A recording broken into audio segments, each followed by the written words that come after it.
ফিরে এলাম বিরতির পরে চ্যানেল ওয়ানে সোমবারের এই সন্ধ্যেবেলায় বই আড্ডা লিখার চা অনুষ্ঠান নিয়ে।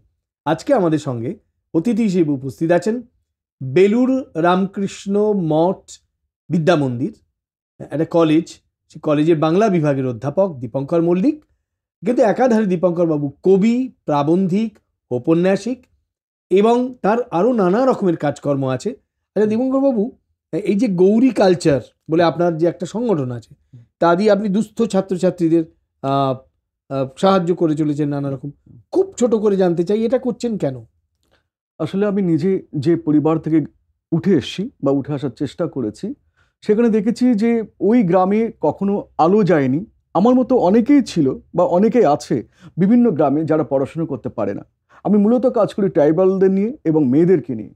আমরা দেখেছি যে খুব কম বয়সে মেয়েদের বিয়ে দিয়ে দিচ্ছে, তাদের পড়াশোনার জায়গায় আনা হচ্ছে। আপনারা কি বুঝিয়ে সুঝিয়ে তাদের কিছু অর্থনৈতিকভাবে একদম অর্থনৈতিকভাবে তাদের স্কলারশিপ দেওয়া হয়, বাড়ি বাড়ি গিয়ে বোঝানো হয়, তাদের খাওয়া পড়া এভরিথিং সমস্ত বিষয় দেখা হয়।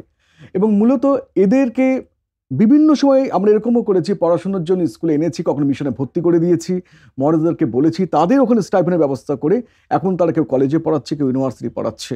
গৌরী কালচার আমরা কৃতজ্ঞ যে এইরকম কাজ আপনারা করে চলেছেন। একদম। আর একটা দিক, আপনি কবিতার উপরে প্রবন্ধও তো লিখেছেন, মানে মল্লিকাদি সুভদ্রার উপরে। হ্যাঁ, মল্লিকাদি সুভদ্রার উপরে কাজ করেছি আমরা, তাদের কবিতার উপরে। মূলত মল্লিকাদির কবিতা একেবারেই আলাদা বলে মনে হয়েছে। 70 দশকে যারা কাজ করেছেন, বিশেষ করে মেয়েদেরকে নিয়ে যারা কাজ করেছেন, মল্লিকাদির কবিতার মধ্যে অন্য আগুন আছে। আমি মল্লিকাদিকে নিয়ে পিএইচডিও করিয়েছি, আমার আন্ডারে কাজ করেছে। হ্যাঁ, দিদির সঙ্গে আলাপ হয়েছে এবং দিদির মৃত্যুর পরে প্রথম আমরা একটা সংখ্যা করি, তবু একলব্য পত্রিকা একটা বিশেষ সংখ্যা হয় মল্লিকা সেনগুপ্ত। খুব ভালো কথা। আপনি যে এই যে আধুনিক সাহিত্যের সঙ্গে আপনার যাতায়াতটা রেখেছেন, বারবার সংযোগটা ঘনিষ্ঠ করেছেন। মল্লিকাদিও অধ্যাপনা করতেন, জানেন, উনি সমাজতত্ত্বের অধ্যাপিকা ছিলেন। সুনীলদা, তাদের সঙ্গে আপনার আলাপ হয়েছে? সুনীলদার সঙ্গে আলাপ হয়েছে। সুনীলদার কাছে আমি বহুবার গেছি, শঙ্করবাবুর কাছে বহুবার গেছি তার লেখালেখি আনার জন্য, তবু একলব্য পত্রিকার জন্য।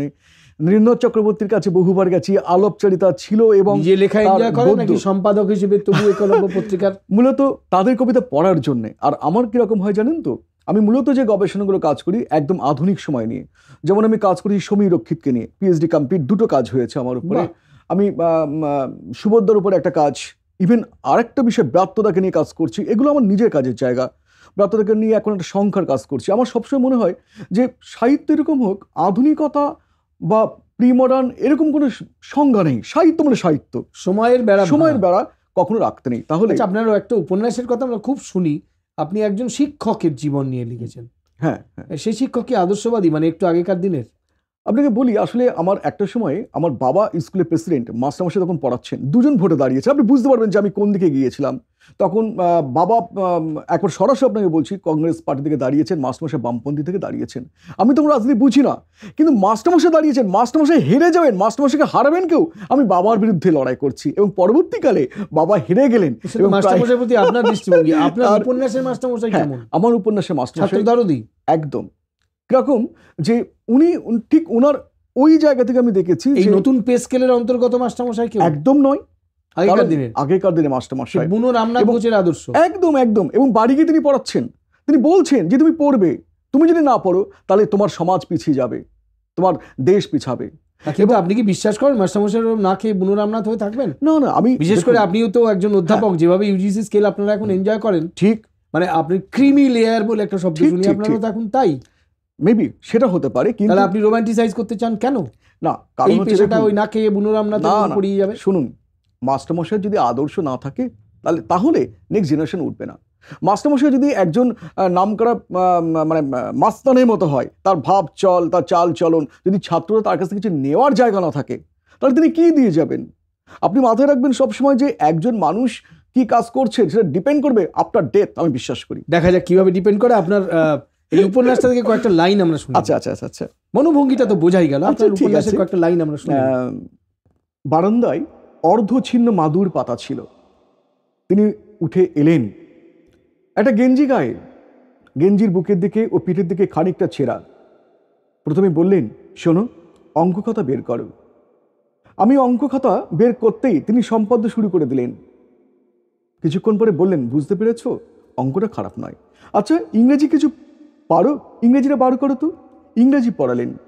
একটার পর একটা বিষয় পড়ালেন, তারপরে প্রশ্ন করলেন, এতক্ষণ ধরে পড়ছো, খেয়েছো? চলো খেতে বসবে। কি খাচ্ছিলেন মাস্টারমশাই? খাওয়ার থালায় ছিল পান্তা ভাত, শাকের ডাঁটা, আলু ভাজা আর সম্ভবত একটা অমলেট। তিনি নিজে খাওয়ার আগে আমার জন্য খাবার তুলে বললেন, গরিব শিক্ষকের বাড়ি, খাচ্ছ তবে পেট ভরে খেও। বেশ, আমরা বুঝেছি আপনি যেটা বলতে চেয়েছেন। এমন ধরনের শিক্ষকদের আপনি এঁকেছেন, সত্যি সত্যি নতুন পে স্কেল আগেকার, এনজয় করবার আগেকার এরা শিক্ষক। আমরাও ছোটবেলায় এদেরকে দেখেছি, এদেরকে শ্রদ্ধা জানাই, প্রণাম জানাই। এই সূত্রে, আলোচনা সূত্রে শ্রদ্ধা প্রণাম জানাই আপনাকে এবং আপনাদের মতো হাজারো যারা নতুন, এই যে আমি বললাম বটে ক্রিমি লেয়ার, সেটা কথাবার্তায় একটু না খোঁচালে আপনি বলতেন না আপনার কথাগুলো।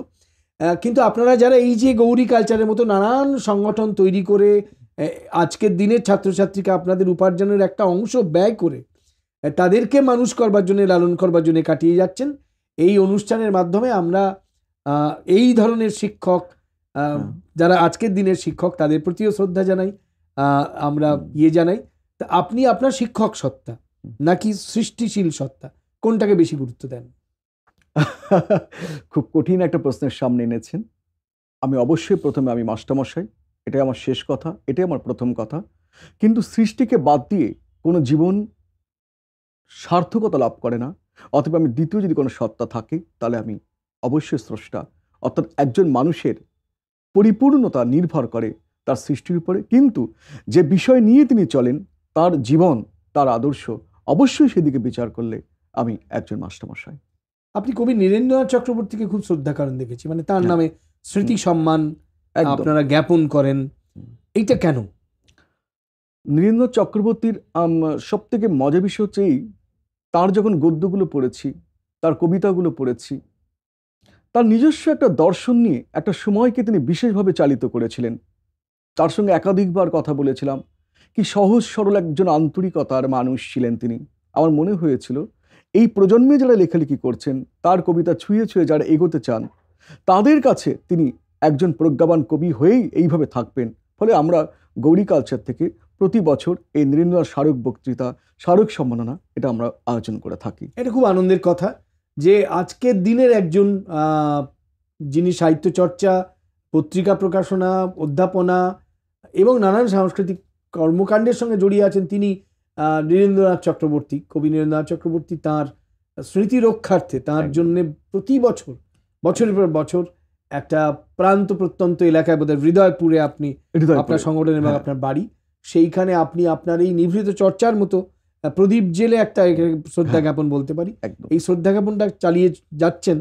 এটা সত্যি সত্যি আজকে আমাদের এইখানে আপনি কথা বলতে না এলে এই বৃহত্তর দর্শক গোষ্ঠী বা প্রাথক গোষ্ঠী জানতে পারতেন না। তা আপনি এইভাবেই জীবন কাটাতে চান নাকি আপনার আগামী পরিকল্পনা কি? আরো বেশি করে সব কাজ ছেড়ে লেখালেখিতে মনোনিবেশ করতে চান? না, আমি আপনাকে বলি, একটা সময় আমি দেশ পাবলিকেশনে কাজ করেছিলাম। আমার যখন পড়াশোনা কমপ্লিট হলো, যখন সার্ভিস পাইনি, আমার একটা পরিকল্পনা আছে এই, যারা মূলত একেবারে বলতে পারেন ইকোনমিক্যালি জায়গা থেকে ভীষণ পিছিয়ে আছে, এই ছেলেমেয়েরা যারা লেখালেখি করছে, কাজ পারছে না, এদেরকে আস্তে আস্তে এই লেখালেখি, বিশেষ করে আমি পাবলিকেশন জগতে তাদের কাজ শিখিয়ে তাদের কাজের ব্যবস্থা করব। এবং একটা বিরাট জায়গা না পারলেও আমি এমন একটা কাজ চাইছিলাম যে যেখানে ছেলে বা মেয়েরা নিজের মতো করে একদম একদম এই কাজটা কিন্তু আমি করছি, এবং সেই কাজটি করছি মানে আজকে ধরুন এই আমাদের গৌরী কালচার এবং আমাদের নিজস্ব যে পাবলিকেশন আছে, যেটুকুভাবে কাজ করছি তাতে বেশ কয়েকজন ছেলে মেয়ে যারা সবাই মাস্টার ডিগ্রি, MA, MPhil যারা কাজ করছে, যারা কাজ পায়নি, অথচ যারা নিজেদের মন মেধা নিয়ে কাজ করে চলেছে, তারাও আমাদের সঙ্গে আছে। বেশ, আপনার একটা ছোট্ট কবিতা শুনে নেব, আমাদের শেষ করতে হবে, যদি হাতের কাছে একটা কবিতা থাকে তার কয়েকটা পংক্তি আমরা শুনে নিই। নিরন্তর অন্বেষণ। প্রতিটি শব্দ ধরে তোমায় খুঁজি, অভিধানের বর্ণ বিছিয়ে তোমার কোলে মাথা রাখি, নদীর বুকে কান রেখে তোমার গাওয়া গান শুনি, কখনো পাহাড়ের শিকড় ছুঁয়ে তোমায় আমি ভালোবাসি। মন খারাপের বিকালবেলা ফেসবুকের বারান্দা ধরে হাঁটতে হাঁটতে কত অপরিচিত মুখের আদল সরিয়ে তোমার ছবি আঁকি আমার মনের ক্যানভাসে। বাহ, খুব ভালো। অনেকক্ষণ আপনি সময় দিলেন, এতক্ষণ আমাদের সঙ্গে আজকে বই আড্ডা লিখাচ্ছে অনুষ্ঠানে ছিলেন বেলুর রামকৃষ্ণ মঠ বিদ্যা মন্দিরের বাংলা বিভাগের অধ্যাপক দীপঙ্কর মল্লিক। তিনি একই সঙ্গে কবি, ঔপন্যাসিক, প্রাবন্ধিক দীপঙ্কর বাবু অনেকক্ষণ সময় দিয়েছেন আমাদের, নমস্কার আপনাকে ধন্যবাদ, নমস্কার। নমস্কার।